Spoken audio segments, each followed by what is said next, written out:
ICT and math কেটের পক্ষ থেকে সবাইকে আরেকবার আন্তরিক শুভেচ্ছা অভিনন্দন। আশা করি সবাই ভালো আছো। আজ আমরা ষষ্ঠ শ্রেণীর গণিত বইয়ের যে অনুশীলনী 1.4 বা 1.4-এর 8 থেকে 11 নম্বর যে অঙ্কগুলো আছে সেগুলোর সমাধান করব। তো প্রথমে আমরা 8 নম্বর দেখি। 8 নম্বরে বলছে আজমাইন সাহেব তার জমি থেকে বছরে 20.1/10 কুইন্টাল আমন, 30.1/20 কুইন্টাল ইরি এবং 10.1/50 কুইন্টাল আউশ ধান পেলেন। তিনি তার জমি থেকে এক বছরে কত কুইন্টাল ধান পেলেন? তাহলে আমরা এই তিনটে যে কুইন্টাল হিসাব আছে সেগুলো যোগ করে দিলে আমাদের যে উত্তরটা আছে সেটা বের হয়ে যাবে। তাহলে দেখো প্রশ্নটা আরেকবার দেখি। বলছে যে আজমাইন সাহেব তার জমি থেকে বছরে 20.1/10 কুইন্টাল আমন, 30.1/20 কুইন্টাল ইরি এবং 10.1/50 কুইন্টাল আউশ ধান পেলেন। তিনি তার জমি থেকে এক বছরে কত কুইন্টাল ধান পেয়েছেন? তাহলে দেখো আমরা লিখলাম সমাধান।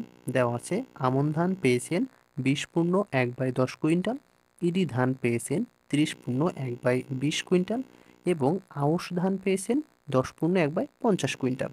তাহলে লিখতে হবে যে অতএব তিনি তার জমি থেকে এক বছরে ধান পেয়েছেন। কি লিখতে হবে? তিনি তার জমি থেকে এক বছরে ধান পেয়েছেন। এই তিনটা যোগ করতে হবে। তো এখানে আমাদের মিশ্র আছে, মিশ্র থেকে কি করতে হবে? অপরকৃত নিয়ে আসতে হবে। তো দেখো এখানে 20 আর 10 গুণ করতে হবে। তাহলে 20 আর 10 গুণ করলে 200, তার সাথে 1 যোগ করলে 201। তাহলে 201/10 হলো। যোগ 30 আর 20 গুণ করলে হয় 600, আর তার সাথে 1 গুণ করলে 1 যোগ করলে 601, তাহলে 601/20। যোগ 10 আর 50 গুণ করলে 500, 500-র সাথে 1 যোগ করলে 501/10 কুইন্টাল। তাহলে এখানে দেখো এই যে 10, 20 এবং 50 আছে, এগুলো লসাগু হচ্ছে, যে হরগুলো লসাগু হচ্ছে 100। তাহলে এই 10 দিয়ে 100-কে ভাগ দিলে কত হয়? 10 হয়। সেই 10 এই 201-এর সাথে গুণ করলে কত হচ্ছে? 2010। আবার 20 দিয়ে 100-কে ভাগ করলে হচ্ছে 5, 5কে 5 দিয়ে 601-কে গুণ করলে হচ্ছে 3005, আর 50 দিয়ে 100-কে ভাগ করলে হয় 2, সেই 2 দিয়ে 501-কে গুণ করলে কত হচ্ছে এখানে? 1002। তাহলে এখানে এই তিনটা যোগ করলে কত হচ্ছে? 6017। তাহলে মোট হচ্ছে 6017/100 কুইন্টাল। তাহলে দেখো এখানে আমাদের উপরে আছে বড় সংখ্যা, নিচে আছে ছোট সংখ্যা, তাহলে এটা একটা কি? অপ্রকৃত ভগ্নাংশ। অপ্রকৃত ভগ্নাংশ থাকলে আমাদের নিয়ম ছিল যে অপ্রকৃত ভগ্নাংশকে মিশ্র ভগ্নাংশে রূপান্তর করতে হবে। তো দেখো তাহলে কি করতে হবে? হর দ্বারা লবকে ভাগ করতে হবে। 100 দ্বারা 6017-কে ভাগ, তাহলে 100 দ্বারা 6017-কে ভাগ দিলে প্রথমে 601-এর ভিতরে 6 বাদ যায় 100, তাহলে এখানে 600 হলো। বিয়োগ করলে 1, দেখো এখানে 1-এর পরে 1-এর ভিতরে 100 যায় না, তো আমরা কি করব? 7 নামাবো। তো 7 নামিয়েছি, 7 নামানোর পরে 17 হলো, 17-এর ভিতরে 100 যায় না। কিন্তু 7 নামানোর পরে একটা সংখ্যা নামানোর পরে তার ভিতরে যদি না যায়, 100 দিয়ে তার ভিতরে না গেলে কি করতে হবে? একটা ভাগফলে একটা শূন্য নিতে হবে। একটা সংখ্যা নামানোর পরে তার ভিতরে যদি ভাগ না যায় তাহলে কি করতে হবে? একটা শূন্য নিতে হবে উত্তরে। তাহলে এখন কত হলো? 60 পূর্ণ 17/100 হলো। তাহলে উত্তর হলো 60 পূর্ণ 17/100 কুইন্টাল হলো। এবার 9 নং এ আসি। তো দেখো এখানে 9 নং এ বলছে 25 মিটার লম্বা একটি বাঁশের 5.4/25 মিটার কালো, 7.1/4 মিটার লাল এবং 4.3/10 মিটার হলুদ রং করা হলো। বাঁশটির কত অংশ রং করা বাকি রইল? তো এখানে একটা জিনিস ভুল আছে আমাদের বইয়ে, এখানে অংশ হবে না, এখানে কত মিটার হবে। তো এখানে কি করতে হবে? এখানে হবে কত মিটার। তাহলে দেখো এখন তাহলে বাঁশটির মোট রং করা আছে, এই অংশটা কিন্তু লেখা লাগবে না এটা। তাহলে বাঁশটির মোট রং করা আছে কত মিটার? এই এত মিটার আছে কালো, এটা হচ্ছে লাল, এটা আছে হলুদ, তাহলে এই তিনটা আমাদের যোগ করতে হবে, তাহলে মোট কত রং করা আছে সেটা বের হয়ে যাবে। তাহলে দেখো 5.4/25 যোগ 7.1/4 যোগ 4.3/10 মিটার। তাহলে কি হচ্ছে এখানে? 25 আর 5 গুণ করলে 5 25 125, আর তার সাথে 4 যোগ করলে 129, 4 7 28 আর 1 29, 4 10-কে 40 আর 3 43/10। তাহলে যে 25, 4 এবং 10 আছে, এই তিনটা লসাগু হচ্ছে 100। তাহলে এবার কি করতে হবে?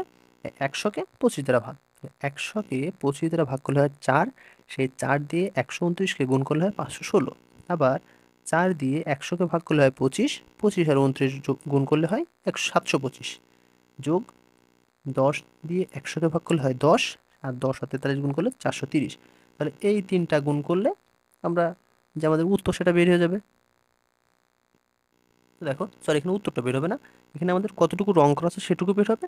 তো সেটাকে আমরা কি করব, 25 মিটার থেকে বাদ দিয়ে দেবো, তাহলে কতটুকু রং করা বাকি আছে সেটা বের হয়ে যাবে। তাহলে কি করলাম আমরা, রং করা অংশগুলো যোগ করলাম, যোগ করার পরে মোট যে লম্বা আছে যেটুকু, সেই লম্বার থেকে আমরা রং করা অংশটুকু বাদ দেবো, তাহলে কি পাবো, বাসটির কত মিটার রং করা বাকি আছে সেটা পেয়ে যাব। তাহলে দেখো এখানে যোগ করে হচ্ছে আমাদের 1671/100 মিটার। তাহলে অতএব রং করা বাকি রইল মোট বাঁশের দৈর্ঘ্য 25 মিটার, আর সেখান থেকে আমাদের রং করা হয়েছে 1671/100 মিটার। তাহলে 25 - 1671/100 মিটার। তাহলে এখান থেকে লসাগু 100 হবে, তাহলে 100 এর নিচে 1 ধরে নিতে হবে, তো 1 দিয়ে 100কে ভাগ দিলে 100ই হয়। আর 100 কার সাথে গুণ হবে, 25 সাথে গুণ হবে, তাহলে 100 আর 25 গুণ করলে হয় 2500, অর্থাৎ 2500 বিয়োগ 100কে 100 দ্বারা ভাগ করলে এক হয়, সেই একের সাথে গুণ হবে, তাহলে 1671 হলো। তাহলে এখান থেকে 2500 থেকে 1671 বিয়োগ করলে 829/100 হলো। তাহলে এখানে কি হচ্ছে, এটা অপ্রকৃত ভগ্নাংশ হয়েছে। তো অপ্রকৃত থেকে কি করব, আমরা মিশ্র করব। তাহলে এখানে দেখো এই 100 দিয়ে 829কে ভাগ দেবো, তাহলে 100 দিয়ে 829কে ভাগ দিলে এর ভিতরে 8 বার যাবে, তাহলে 800কে 800 হলো এখানে। বিয়োগ করে দেখো, এখানে 29 হচ্ছে, 29-এর ভিতরে 100 যায় না, তাহলে 8×29/100 হলো, 8×29/100 মিটার। তো এটা হচ্ছে আমাদের রং করা বাকি আছে। দেখো এবার 10 নম্বরে আসি। আমিনা তার মা ও ভাইয়ের নিকট থেকে যথাক্রমে 105 পূর্ণ 7/10 গ্রাম ও 98 পূর্ণ 3/5 গ্রাম স্বর্ণ পেল। তার বাবার নিকট থেকে কত পেলে একত্রে কত হবে, 400 গ্রাম স্বর্ণ হবে। তাহলে দেখো সমাধান এখানে, তার তার মা ও ভাইয়ের কাছ থেকে পেয়েছে কতটুকু, 105 পূর্ণ 7/10 এবং 98 পূর্ণ 3/5। তো এখানে আমরা তার মা ও ভাইয়ের নিকট থেকে মোট পেল 105 পূর্ণ 7/10 প্লাস 98 পূর্ণ 3/5 গ্রাম, এই দুটো যোগ করব। তাহলে দেখো এখানে 105 আর 10 গুণ করলে হচ্ছে 1050, তার সাথে 7 যোগ করলে 1057, তাহলে 1057/10। 98 আর 5 গুণ করলে কত হচ্ছে এখানে, 490, তার সাথে 3 যোগ করলে 493/5। 5 আর 10-এর লসাগু হচ্ছে 10। তাহলে এবার 10 10, তাহলে উপরে যেটা সেটাই বসবে, তাহলে 1057 বসলো, যোগ 5 দিয়ে 10কে ভাগ করলে 2, আর 493কে 2 দিয়ে গুণ করলে 986 গ্রাম। তাহলে এখানে দুটো যোগ করলে হচ্ছে 2043/10 গ্রাম। এবার তার কাছে আছে, তাহলে 400 গ্রাম হতে হলে দেখো, তাহলে 400 গ্রাম স্বর্ণ হতে তার বাবার নিকট থেকে পেতে হবে।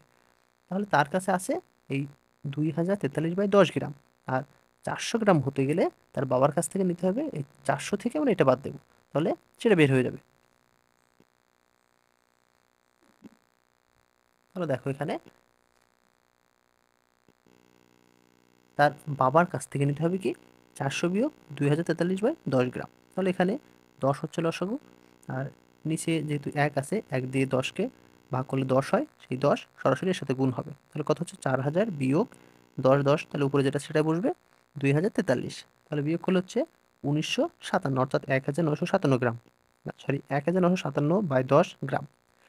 একে যদি আমরা 10 দিয়ে ভাগ দিই, দেখো এখানে 10 ভাগ 1957, তাহলে 10, 19-এর ভিতরে কয়বার যাবে, একবার, 10 এককে 10, এরপরে 9 হলো, 5 নামবে, তাহলে 10 95-এর ভিতরে কয়বার যাবে, 9 বার, 9 10কে 90, কত হলো 5 7। তাহলে এবার 57-এর ভিতরে 10 কয়বার যাবে, 5 বার, 5 10কে 50, 7 হলো, 195 পূর্ণ 7/10। এখানে কিন্তু এভাবে লিখবে না, তাহলে এটা উত্তর হয়ে গেল কত, 195 পূর্ণ 7/10 গ্রাম। তো দেখো 11 নং বলছে, জাবিদ অতিক্রান্ত মোট পথের 3/10 রিক্সায়, 2/5 সাইকেলে, 1/5 হেঁটে এবং অবশিষ্ট 2 কিলোমিটার পথ ঘোড়ার গাড়িতে গেল। রিক্সায় এবং সাইকেলে প্রতি কিলোমিটার পথ যেতে গড়ে 5 মিনিট করে সময় লাগে। তাহলে দেখো এখানে ক নং বলছে, 3/10, 2/5, 1/5কে মানের ঊর্ধ্বক্রম অনুসারে সাজাও। তাহলে দেখো এখানে ক নং আসি, এটা কিন্তু তোমরা আগেই দেখেছো। এখানে ক দাগ সমাধান, 3/10, 2/5 ও 1/5 ভগ্নাংশগুলোর হরগুলির লসাগু। হরগুলির লসাগু কত আছে, 10 5 5, তিনটার লসাগু হচ্ছে 10।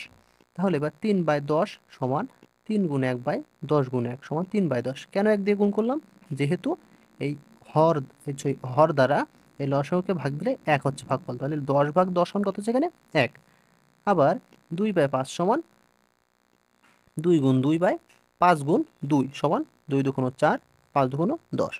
যেহেতু কি এই হরগুলির লসাগুকে কত দ্বারা ভাগ করেছি, এর যে হর আছে সেই হর দ্বারা অর্থাৎ 5 দ্বারা, তাহলে 10কে 5 দ্বারা ভাগ করলে 2, তাই এখানে 2 দ্বারা গুণ। আর শেষে কি হয়েছে, ঠিক একইভাবে এই লসাগুকে এর হর দ্বারা অর্থাৎ 5 দ্বারা ভাগ করলাম, ভাগ করে কত হয়েছে 2, তাই একে উপর নিচে 2 দ্বারা গুণ, তাহলে 2 × 1 = 2, 5 × 2 = 10। তাহলে এইগুলো এই যে 3টা ভগ্নাংশ আমরা পেলাম, এটা হচ্ছে সমহর হলো। এখন সমহর বিশিষ্ট ভগ্নাংশগুলো হলো 3/10, 4/10 ও 2/10।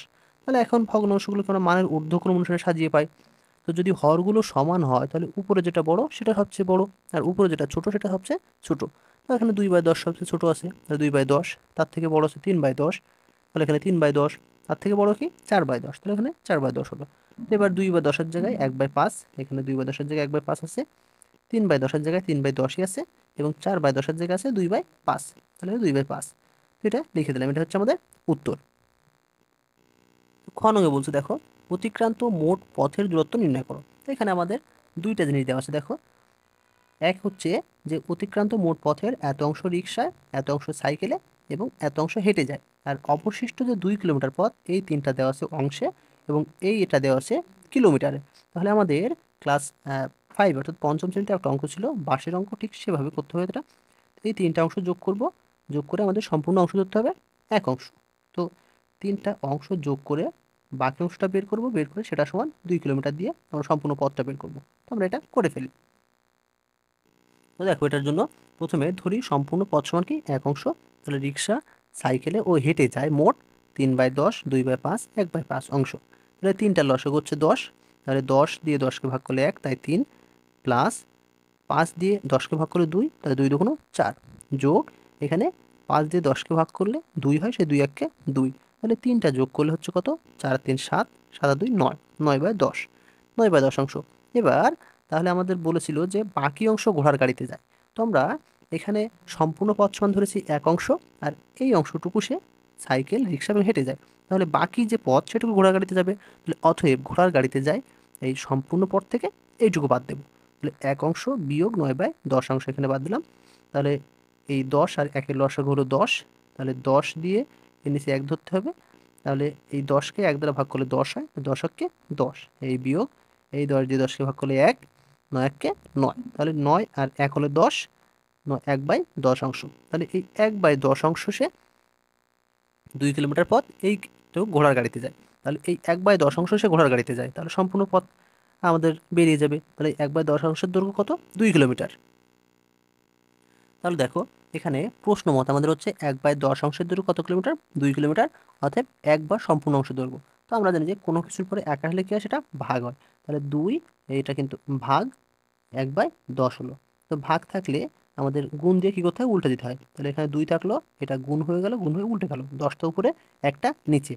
তো এখানে উপরে উপরে গুণ হয়, তো এটা কিন্তু উপরে 10 দুগুণ 20 আর নিচে 1 থাকে, তাহলে 20 কিলোমিটার হলো। এই 20 বা 20 কিলোমিটার একই কথা কিন্তু। তাহলে আমাদের মোট যে পথ হলো সেটা কত হলো, 20 কিলোমিটার। আমাদের গণনা বলছে দেখো, জাবিদ রিকশায় এবং সাইকেলে মোট কত সময় ব্যয় করে। দেখো এখানে রিকশা এবং সাইকেলে, তাহলে অতিক্রান্ত মোট পথের 3/10 অংশ রিকশায় যায় এবং 2/5 অংশ সাইকেলে যায়। এখানে বলছে যে রিকশা এবং সাইকেলে প্রতি কিলোমিটার পথ যেতে গড়ে তার কত মিনিট সময় লাগে, 5 মিনিট সময় লাগে। তাহলে আমরা এই দুটো যোগ করে এই দুটো পথ সমান কত কিলোমিটার সেটা বের করে নেব। দেখো এখানে জাবিদ রিকশায় ও সাইকেলে যায় মোট 3/10 যোগ 2/5, এই দুটো লসাগু হচ্ছে 10। তো 10 দিয়ে 10কে ভাগ করলে 1, 3 1 3, যোগ 5 দিয়ে 10কে ভাগ করলে 2, 2 2 4 হলো, 4 3 7/10। তাহলে আমরা ক নং হতে পেয়েছি যে 1 অংশ সমান 20 কিলোমিটার। তো এত অংশ সে কিসে যায়, এত অংশ সাইকেল এবং রিকশায় যায়। তো 1 অংশ সমান যদি 20 কিলোমিটার হয়, তাহলে 7/10 অংশ সমান, 7/10 অংশ সমান কি হবে, 1-এর পরে কোনো কিছু আসলে সেটা গুণ হয়। তাহলে 1 অংশ সমান 20 কিলোমিটার হলো, অতএব 7/10 অংশ সমান এই 20 গুণ 7/10। তাহলে একে কাটাকাটি করলে এখানে এই 10 দ্বারা 20কে ভাগ দিলে, তাহলে 10 1 10, এখানে 1 হয়, আর এখানে 10 দুগুণ 20 হয়, 7 দুগুণ 14 হলো, 14 কিলোমিটার। তাহলে দেখো দেওয়া আছে যে 1 কিলোমিটার পথ যেতে তার সময় লাগে 5 মিনিট। তাহলে এখানে আমরা পেয়েছি 14 কিলোমিটার। তো লিখলাম 1 কিলোমিটার পথ যেতে সময় লাগে 5 মিনিট, অতএব 14 কিলোমিটার পথ যেতে তার সময় লাগবে 5 গুণ 14 সমান 5 14 70 মিনিট। তাহলে 70 মিনিট সমান কি আমরা জানি যে 1 ঘন্টা সমান 60 মিনিট। তাহলে এখান থেকে 60 বাদ দিলে 1 ঘন্টা আর থাকে 10 মিনিট, তাই 10 মিনিট, 1 ঘন্টা 10 মিনিট, উত্তর হলো এটাই। তোমরা এখানে উত্তর লিখতে পারো, এটা উত্তর লিখতে পারো। তো আশা করি আজকের পাঠটি তোমরা সবাই বুঝতে পেরেছো। তো পরবর্তী পর্ব দেখার আমন্ত্রণ জানিয়ে আজকের পর্ব এখানে শেষ করছি। ধন্যবাদ।